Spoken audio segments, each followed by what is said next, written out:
Okay, let us start with the deducing the relation among the physical quantities. You have to derive the relation in all the physical quantities using the dimensional analysis.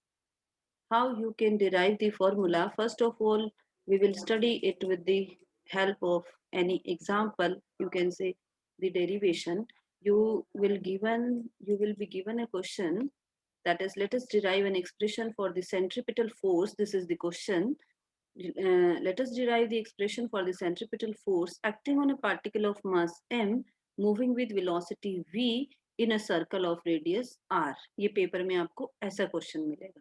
ठीक है, जैसे मैंने अभी आपको बताया था, you will write the f is directly proportional to write the quantities in sequence and give them the power a b c. आप उनकी you will raise the power a b c. Okay, then remove the proportionality sign with is equal to and a constant, or you will write where k is a dimensionless constant. कोई भी numerical value हो सकती है. Okay, put the dimensions of force, mass, velocity and radius. You will put the dimension like this. You will get the formula on left hand side and right hand side. Then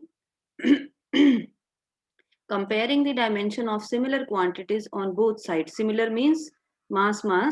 You will compare length and time. All parts you will equate, and when you will equate all the parts, what will you get? You will obtain the value of ABC.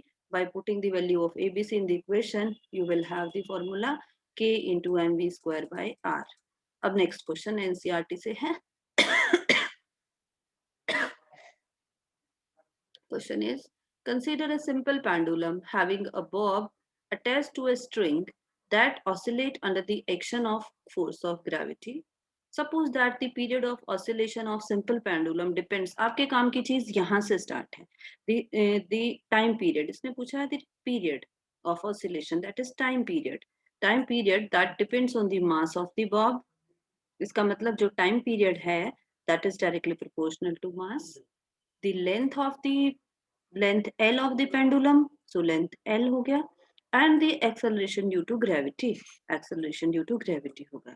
Derive the formula for time period using the method of dimension. ऐसे आएगा आपको question. अब आपने क्या करना है, right left hand side पे जो आपको निकालना है, you have to find the time period. तो time period left hand side पे लिखा, डायरेक्टली प्रोपोर्शनल का रिलेशन आप सब में लोगे. तीन क्वांटिटीज हैं, that is mass of the bob, length of the pendulum and acceleration due to gravity. Sequence में लिख लोगे, और first raise to power a, second raise to power b and third raise to power c. आपने इसको ऐसे proportionality sign को remove कर दिया, is equal to and a constant. K is dimensionless, ये आपने लिखना है. डायमेंशनलेस मतलब इसकी कोई न्यूमेरिकल वैल्यू होती है. If you know the value you can put, if you don't know the value right के only.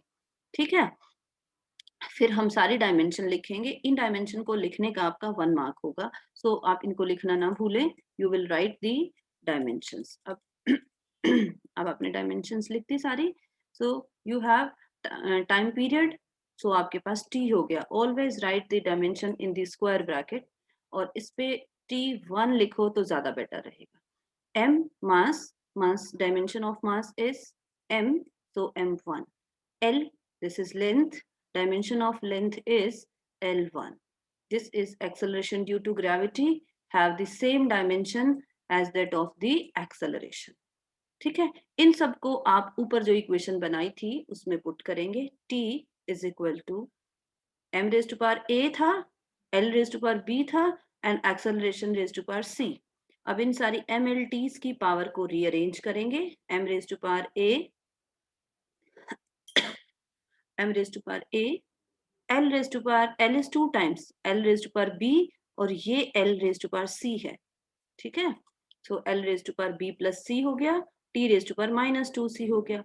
So equating the power on both side, जब आप इनको equate करेंगे, लेफ्ट हैंड साइड पे ओनली टाइम पीरियड है, तो m0 L0, तो यहाँ से a की वैल्यू कितनी हो गई 0, और आपकी b प्लस c की वैल्यू कितनी हो गई 0, और 2c की वैल्यू कितनी हो गई माइनस 2c की वैल्यू 1.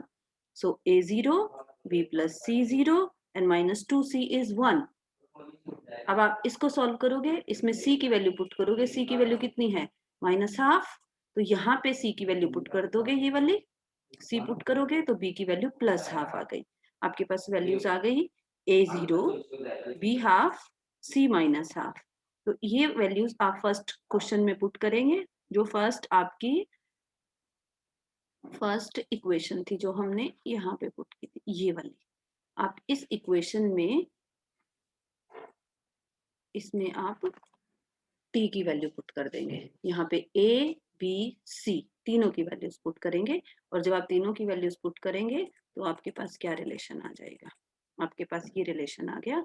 ये आपके पास है k, a की वैल्यू 0 है तो m raise to power 0, l b half है तो l raise to power half, g minus half है तो g माइनस हाफ, इसका मतलब g नीचे चला जाएगा, अगर उसको प्लस में करना है तो g प्लस हाफ।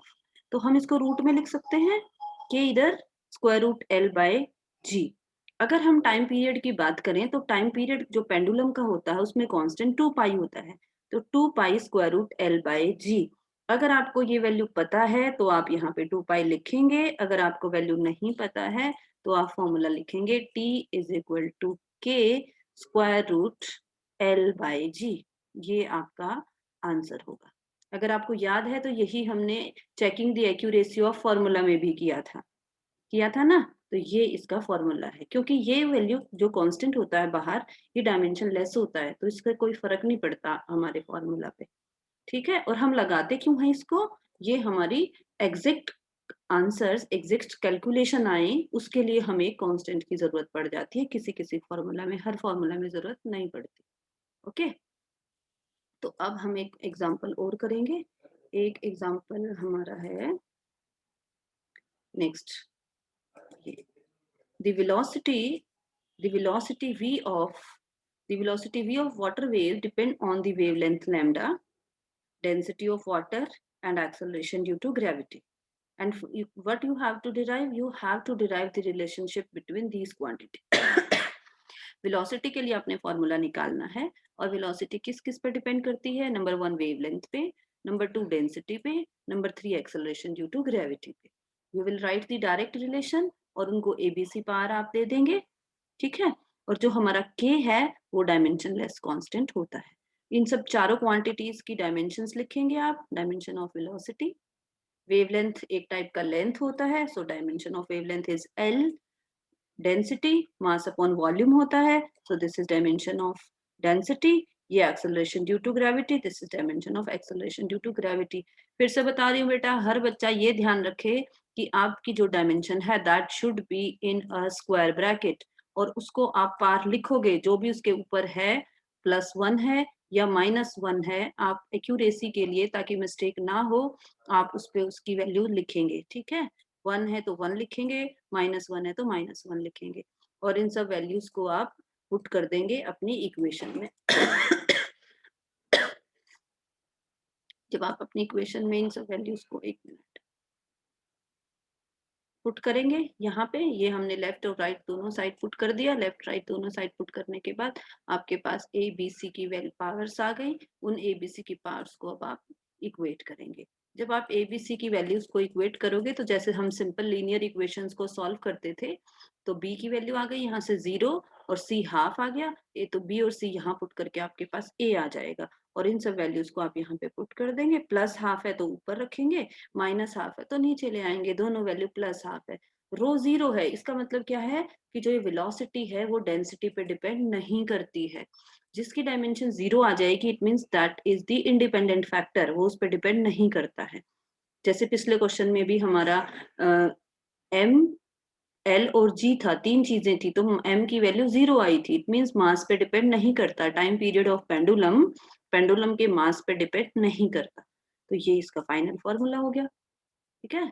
और अब एक क्वेश्चन और बता देती हूँ आपको, फिर टाइम हो जाएगा, 5 मिनट्स ही हैं अभी हमारे पास। अब ये देखो, assuming that the mass m of the largest stone that can be moved by flowing river depends on the v velocity। मास दे रखा है कि स्टोन जो पड़ा है रिवर के अंदर अगर वो फ्लो करेगा वाटर के साथ तो वो किस किस पे डिपेंड करता है, वेलोसिटी पे डिपेंड करेगा रिवर वाटर की, डेंसिटी पे डिपेंड करेगा और एक्सेलरेशन ड्यू टू ग्रेविटी पे डिपेंड करेगा। अब आपको मास के लिए फॉर्मूला बताना है, मास ऑफ द स्टोन के लिए किस किस पे डिपेंड किया, velocity, acceleration due to gravity and density and acceleration due to gravity. Raise them to power ABC. Next step, put the dimension of all the quantities. आप write करोगे, write करने के बाद जो ये सारी डायमेंशन है वो इस फॉर्मूला में पुट कर दोगे। ठीक है, after putting these values in the formula what you will do, you will find the value of ABC. ABC की वैल्यू आ जाएगी। अब यहाँ से आपकी वैल्यू आ गई ABC, A is 6, B is 1, C is -3। तो आप इसको ऐसे लिखेंगे और फॉर्मूला आपका हो गया मास इज इक्वल टू के v raised to power 6 rho raised to power 1 and divide by g raised to power 3। अब आई थिंक मैंने 3-4 एग्जाम्पल आपको समझा दिए हैं, आपको सारी चीजें क्लियर हो गई होंगी। अब एक एग्जाम्पल ये है, ये चारों क्वेश्चन, ये सारे क्वेश्चन आप अपनी नोटबुक में नोट करेंगे। इसके अलावा मैंने 4 क्वेश्चन प्रैक्टिस के लिए दिए हैं, उसी के साथ आंसर है। तो ये सारे क्वेश्चन आप अपने रजिस्टर में बैठ के कर लेंगे, 1 घंटा लगेगा, सब हो जाएंगे, 1 घंटे से भी कम ही लगेगा। ठीक है, कोई डाउट है तो आप मेरे से पूछ सकते हैं।